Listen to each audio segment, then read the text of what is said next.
どうも、よく来てくださいました。粘りがしたる。で、テープがまだ残ってる。どうにもならない。間違いないだろうね。どういうことなんですかね。いや、よくあることなんですよ。ゆうやみ。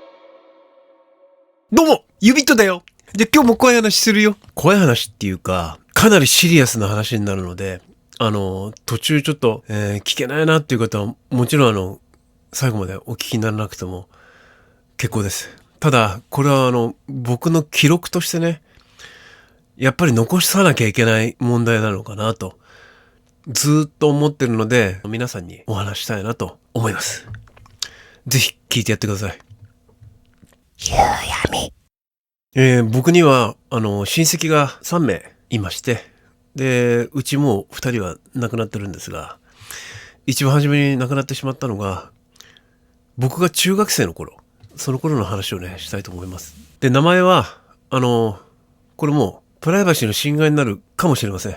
だけどもう、みんなそちらの方たちは亡くなってしまっているので、記録のためにね、お話ししたいと思うんですけども、僕のその亡くなられた親戚ってヨンス君って言ってね、隣国の方の、血が混じってるというか、親戚がおりまして。で、家族構成は、うちのお袋のね、お姉さん、その隣国の方と結婚されまして、で、隣国といってもかなり独立している、直接言ってしまうと、北の方の方ですよね。北の方の方。その方と結婚されて、喫茶店を経営されていました。高崎でね。で、僕はその日、中学生の頃、普通に、次の日学校ですけれども、夜中、寝てて、起こされるんですよね。ひろちゃん。僕の名前ひろって言うんですけど、本名はね。ひろちゃん。今何時って。2時だけど、ヨンス君亡くなったよ。今から行くよ。なんで半分寝ぼけてますから。よく分かってないですよ。夢かなと思ったんだけど。で、そのままもう、出る準備もしてる状態で起こしてるから、もう、わーって着替えて、もうこんななりながら、夢なのかもしれないけども、とりあえずいいよ、つって、車の後ろの後部座席で寝てましたよ。で、うーって、前橋までね、行って、で、着きました。で、着いたらね、その喫茶店、家族経営されてましたから、奥さんは、癌で亡くなりましてね、非常に、辛い癌で亡くなったんですけども、私もそれ知ってるんですが、もうこれも本名、言ってしまってもいいと思いますね。もういないですから。上田さんって言うんですよ。その上田さん、なんと、その奥さんの服、ドレスですよ。着てるんですよ。ドレス着て、化粧してるんですよ。どうも。よく来てくださいました。そう言うんですよ。おかしいよ、ちょっと。で、奥に通されて、ここで亡くなったんですよ。息子がね、ヨンスは、って。で、見た場所が、風呂場。で、田舎ですから結構広い風呂場でね。で、よく見ると、目張りがしてある。で、テープがまだ残ってる。どうやらそこにホースを引き込んで、ガス自殺したっつうんですよ。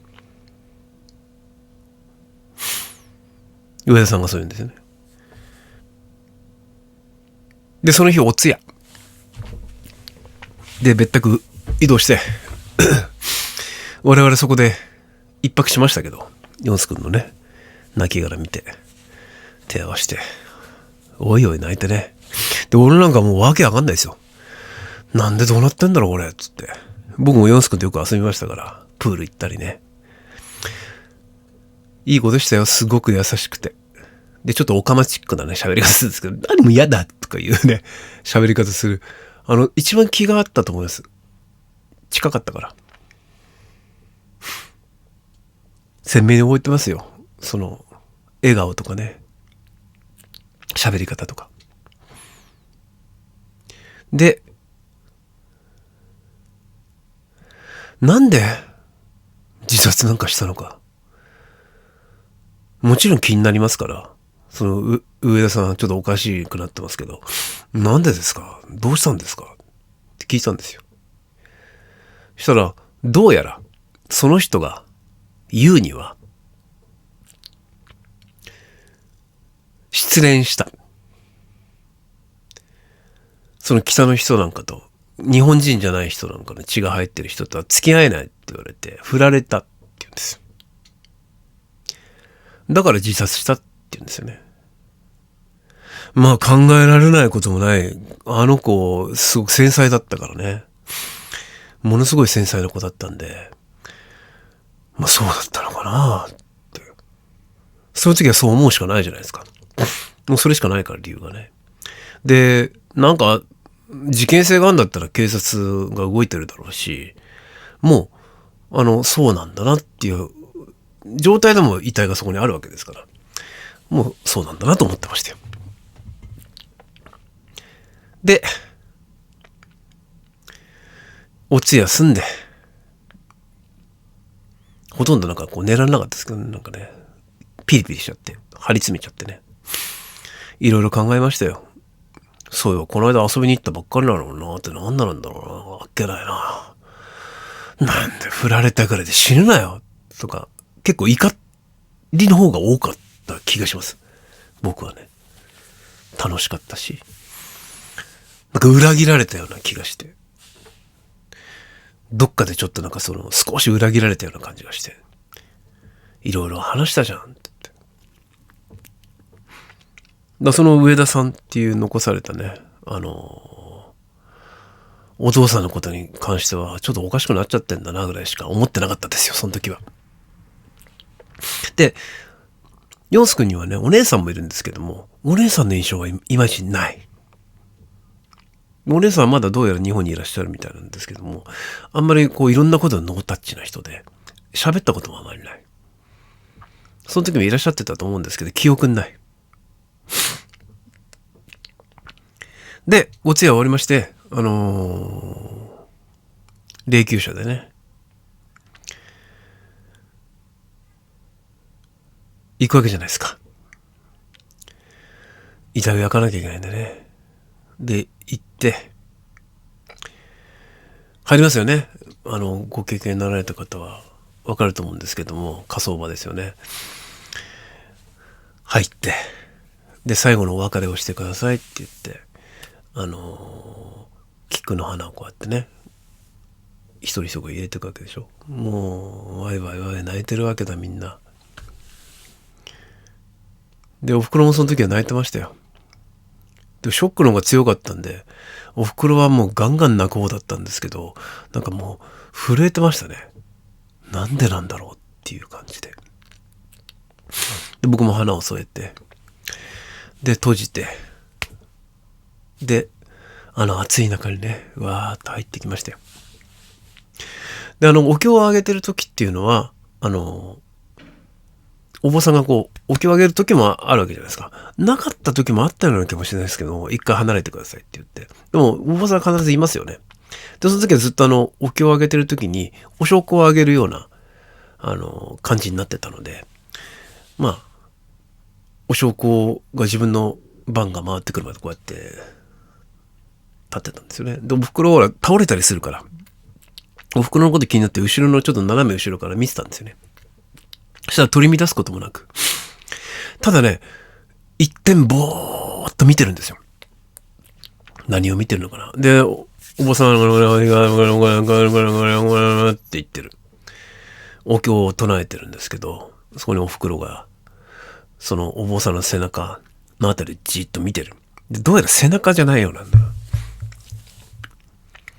まあ、お写真ありますよね。家がありまして。で、お水がコップなみなみに入ってるんですよ。大体置いてあります、お水。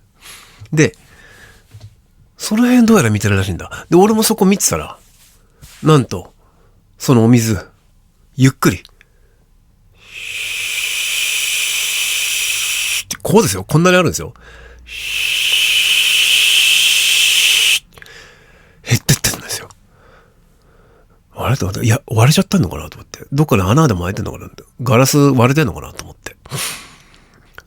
で、見てたら、ほとんどなくなった。シャーって。で、お袋もそれずっと見てる。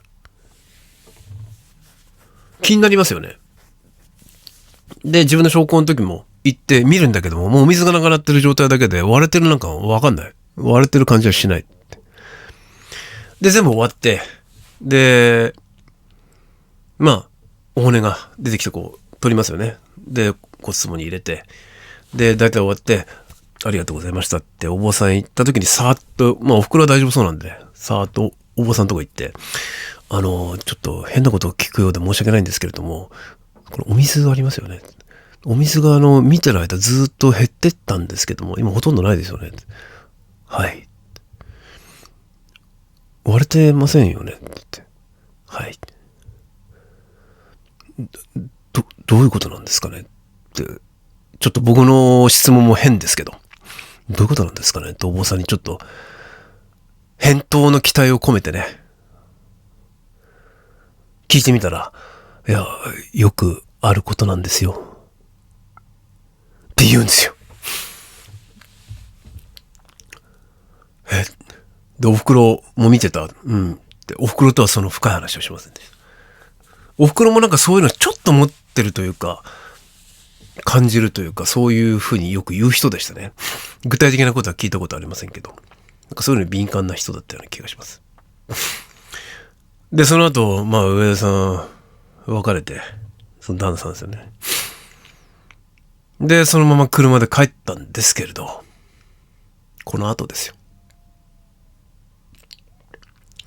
しばらくして、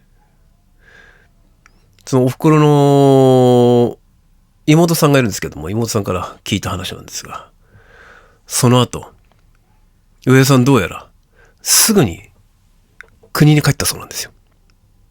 北の方ですよね。遺骨ほっぱらかしで。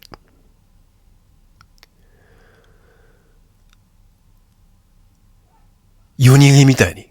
夜逃げですよ。遺骨ほっぱらかし。で、保険金がかかってたそうですよ。ヨンス君に。子供に保険金。もう黒としか考えられない。で、妹さんも、まあ間違いないだろうね。でもエビデンスがない。エビデンスがあったとしても、北の方だからどうにもならない。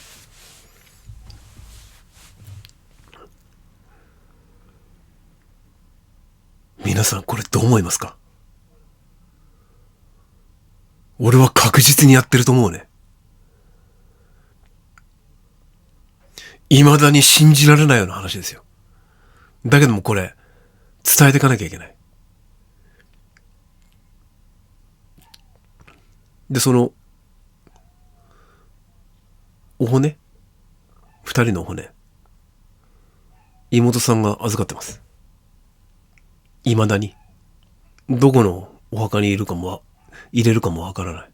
そのまま、骨は、遺骨は、今もなお、妹さんの元にいます。